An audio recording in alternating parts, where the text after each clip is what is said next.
It started like any other Tuesday. I was wrestling with a particularly stubborn jar of pickles when my cat, Mittens, floated past the kitchen window. I blinked, thinking I'd finally lost it. But then I saw my neighbor, Mr. Henderson, drifting serenely upwards, still clutching his morning newspaper, a look of mild surprise on his face. I dropped the pickle jar. It hit the floor with a satisfying thud. I, however, stayed firmly planted. That's when it hit me. Gravity had, for lack of a better term, quit. But only for everyone and everything else.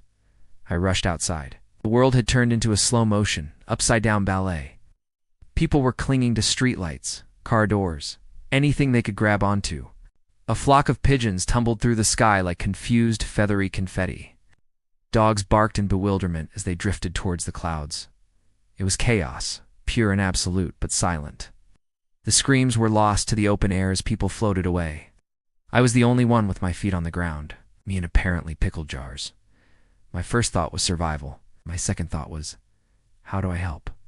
I saw a little girl, maybe 7, her pigtails pointing straight up, losing her grip on a lamppost. I knew I couldn't just watch. I ran back inside, grabbing every rope, belt, and extension cord I could find. Tying them together, I fashioned a makeshift lasso. It took a few tries, my throws clumsy against the bizarre new physics of the world, but I eventually snagged the lamppost. I anchored it to my porch railing, and then started pulling myself towards her, hand over hand, like a mountain climber scaling a vertical street. "Hold on," I yelled, my voice sounding strange and small in the eerie quiet. She was crying, her little fingers slipping. I reached her just in time, grabbing her ankle. "I've got you," I said, trying to sound a lot braver than I felt. I secured a rope around her waist and slowly, carefully, lowered her back towards the ground. She was light as a feather, but the responsibility felt heavier than anything I'd ever carried. Her name was Lily.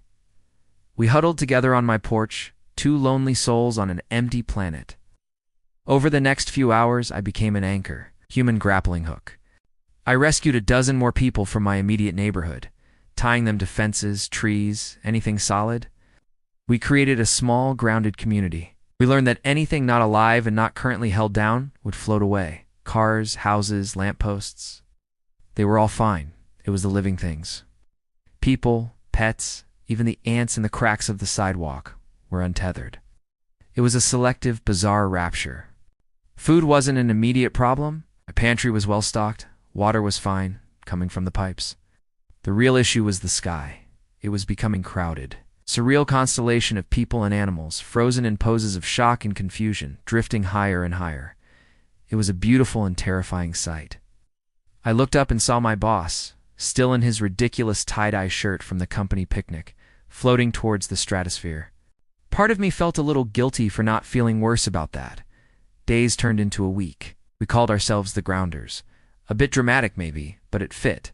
We established routines. I'd go on rescue missions, venturing further out with my ropes and harnesses, looking for others who had managed to snag themselves on something before drifting into oblivion. I found a group of teenagers who had cleverly tied themselves together with their own hoodies inside a shopping mall. We brought them back to our growing enclave. Each rescue was a victory, a tiny pushback against the absurd new reality. We learned things. We learned that holding onto an object with significant mass could create a temporary, localized gravity. A person holding a heavy toolbox would float much slower than someone with empty hands. We started distributing weight cinder blocks, dumbbells, encyclopedias. Encyclopedias, anything to keep people from being pulled into the sky. It was a constant battle, a momentary lapse in concentration, letting go of your anchor and you were gone. But the psychological toll was immense. We were living on an island in an endless sky. Above us, a constant, silent reminder of everyone we had lost. Families were separated, a husband on the ground, a wife in the sky. It was a unique form of grief. You could see the person you lost, but they were forever out of reach, a distant star in a human galaxy. We held nightly vigils, not for the dead, but for the drifted. One evening, Lily, the first girl I saved, asked me a question that had been haunting all of us. "Why you?" She whispered, her eyes fixed on my firmly planted boots. "Why didn't you float away?"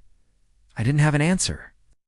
I had spent every waking moment trying to figure it out. Is it something I ate? something I did? Was I just different? There was no logic to it. I was just a guy who liked pickles and had a cat named Mittens. There was nothing special about me. That's when I realized the why didn't matter. What mattered was the what. What was I going to do about it? I was the anchor, the one constant in a world gone adrift.